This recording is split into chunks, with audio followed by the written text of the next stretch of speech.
they caught him in 2013, it wasn't people that were smart enough to do it. It was motion security cameras, motion detectors. It was the middle of the night. And they got him. And the game warden came out and he was armed. Freeze, get your hands up, get on the ground. And he complied. He wasn't violent. He didn't say a word. I mean, they caught him red-handed. He had a bag of tools that he broke into this encampment. It's kind of like a Boy Scout type summer camp. Had a lot of food storage on hand, and that's what he was after. Well, local law enforcement was called in, and a lady officer set the man down at a table, and she's like, "What's going on here? What's your name?" And this man had to really work to get his vocal cords to work because he hadn't spoken in a while. So she said, "What's your name?" And he kind of cleared his throat, and he said, "Christopher Knight." She said, "Where do you live?" And he said, "In the woods." She's like, "I understand that. What is your address?" He said, "I don't have one. I live in the woods." And she said, "Well, how long have you been in the woods?" He said, "I don't know." When did Chernobyl happen? Well, this female officer had no idea what that even was. She pulled out her phone and punched it up. And of course, Chernobyl was the Russian nuclear facility that had the meltdown. So she's scrolling, looking through. That was 1986. 27 years ago from 2013 when they caught the man. He was fully open and honest. He gave them all of his personal information. "I've been living in the woods for 27 years. I live by myself." I've said maybe 3 words in the course of those 27 years. He accidentally stumbled across a hiker. She said hello. He said hi. That was it. There was a group of fishermen that discovered his camp about 2 months before his arrest. And apparently they worked out a pact together. The fishermen just assumed, and correctly so, that he was just somebody that wanted to be left alone. The trouble with that is he was stealing everything he needed to survive. This was in northern Maine in a little resort town. And they called him the North Pond Hermit. This had been going on for over 2 decades, almost 3. Where nothing, people, it was, there's a lot of cabins around. It's kind of a summer vacation resort. Nice lake on the place. And people would go back to their cabins and nothing would be broken. There would be no broken glass, like a forced entry, no broken doors, where somebody forced their way in, but things came up missing, especially batteries, radios, food, magazines, books. Now, some of these people along the way, after the story got out, it made local news, it made headlines, it made newspaper articles about this North Pond Hermit. Who was he? Where was he? Why was he doing this? What's going on? Some of these people had some sympathy for the man, and they would set out little care packages in bags, little notes, hey, help yourself, just trying to help out. He never took any of them because he felt like it could be a trap. The food could be poisoned, and he wasn't going to fall for that. But he did steal, and he took especially books, batteries, radios, and primarily food.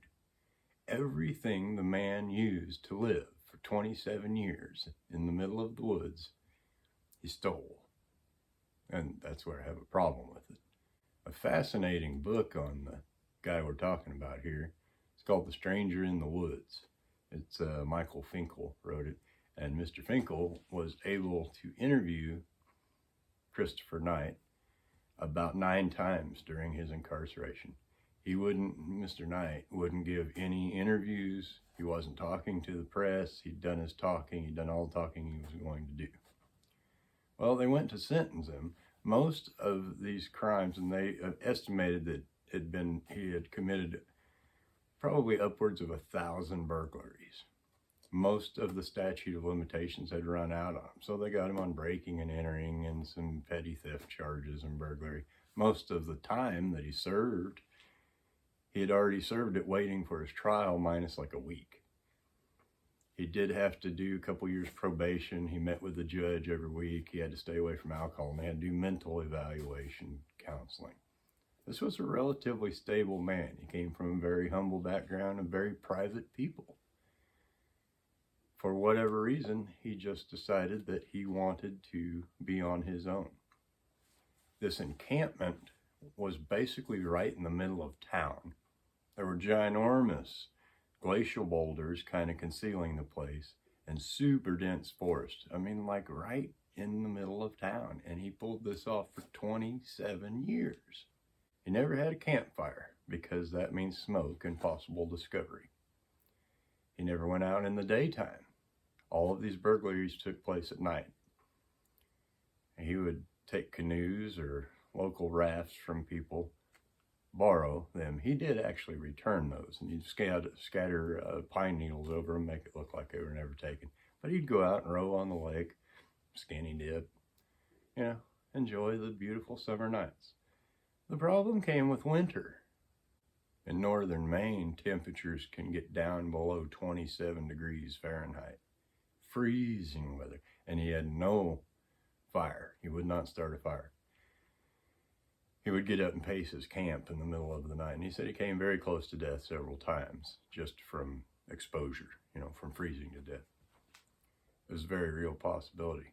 So no fires. He never went out in the snow because that left footprints. And if it did snow, he stayed put.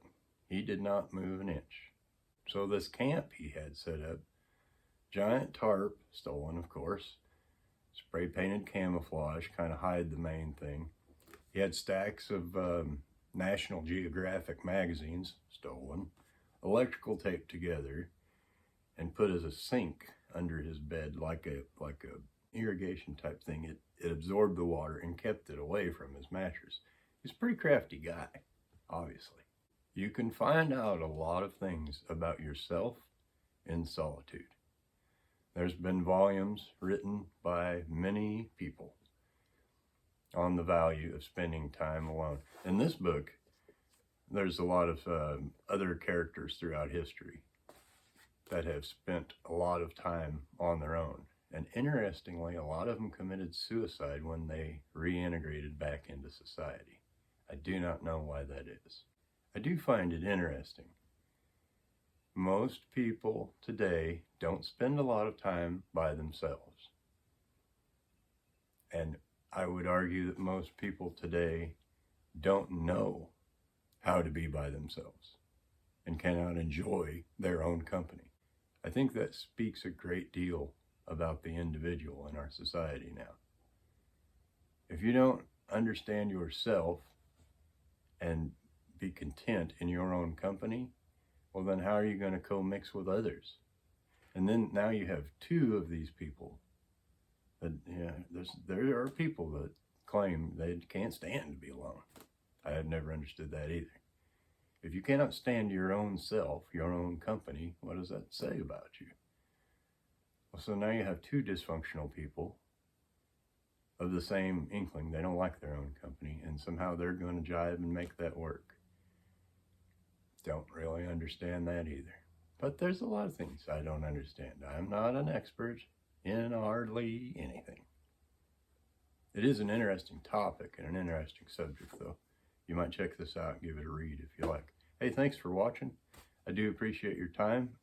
If you want to subscribe, like, share, all that stuff. Super. I do appreciate your comments, too. We'll see you next time.